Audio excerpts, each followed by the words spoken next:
मुजफ्फरपुर में रविवार शाम रेलवे ट्रैक पर उस वक्त हड़कंप मच गया जब 1.5 घंटे के अंदर 3 ट्रेनों पर पथराव कर दिया गया। हैरानी की बात यह है कि पत्थरबाजी का शिकार देश की प्रेमिका ट्रेन वंदे भारत एक्सप्रेस भी बनी। मैं सानिया और आप देख रहे हैं एमटी न्यूज। मुजफ्फरपुर जंक्शन और रामदयालु नगर स्टेशन के बीच रविवार शाम एक के बाद एक 3 ट्रेनों पर पत्थर फेंके गए हैं। इनमें Pataliputra Gorakhpur Vande Bharat express, Patna Jaynagar intercity express और लिच्छवी एक्सप्रेस शामिल है। जानकारी के मुताबिक सबसे पहले ट्रेन संख्या 26501 पाटलिपुत्र गोरखपुर वंदे भारत एक्सप्रेस पर मझोलिया और खबरा के पास पथराव किया गया। इस घटना में वंदे भारत के 3 कोचों के शीशे आंशिक रूप से क्षतिग्रस्त हो गए। इसके कुछ ही देर के बाद इसी रूट पर गुजर रही इंटरसिटी एक्सप्रेस और फिर लिच्छवी एक्सप्रेस को भी निशाना बनाया गया है।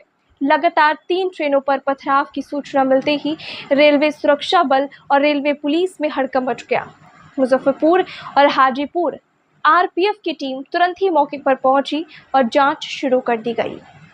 वंदे भारत एक्सप्रेस में लगे सीसीटीवी कैमरों की फुटेज खंगाली जा रही है ताकि पत्थरबाजों की पहचान की जा सके। रेल एसपी वीना कुमारी ने ये बताया है कि मामले में एफआईआर दर्ज कर जांच शुरू कर दी गई है।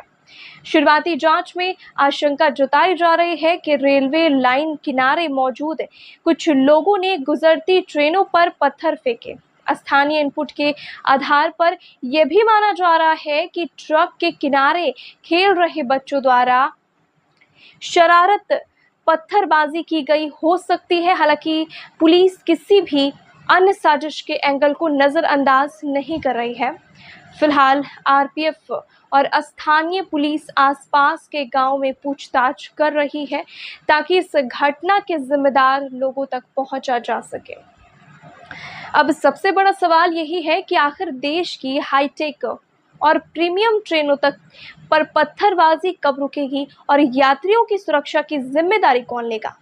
ये भी सूचना आ रही है कि वंदे भारत के साथ 2 अन्य ट्रेनें एक ही समय में रामदयालु के आसपास से गुजर रही थी। वहाँ पर टक्कर चले हैं।